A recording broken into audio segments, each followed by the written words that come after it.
आम्ही साखरा गावातील नागरिक आणि तरुण वर्ग बोलतोय। आज उपोषणाचा 7वा दिवस आहे।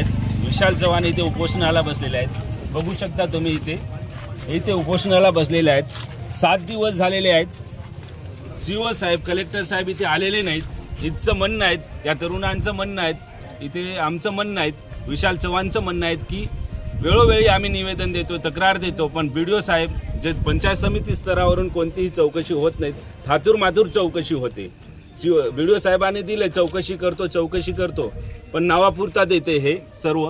यांचं म्हणणं आहे की आता सीओ साहेबांनी, कलेक्टर साहेबांनी आणि वरिष्ठ अधिकाऱ्यांनी इथे यायला पाहिजे, गंभीर दखल घेतली पाहिजे।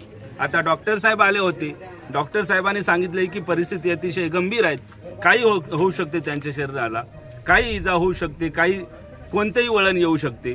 म्हणून सीओ साहेबांना, सीओ साहेबांना, कलेक्टर साहेबांना आणि आपल्या राज्याचे आपल्या पालकमंत्री संजय राठोड साहेब, संजय देशमुख साहेब हे कुठे गेले? हे त्यांच्या एरियातला हा पूर्ण कारभार आहे। त्यांना माहिती नाहीत का? कधी येणार ते? जेव्हा त्यांचा जीव जाईल तेव्हा येईल का?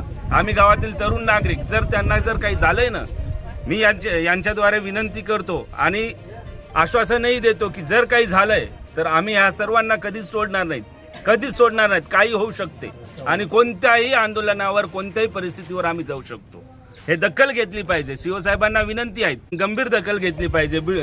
कलेक्टर साहेबांना सुद्धा विनंती आहे की एकदा गंभीर दखल घ्या।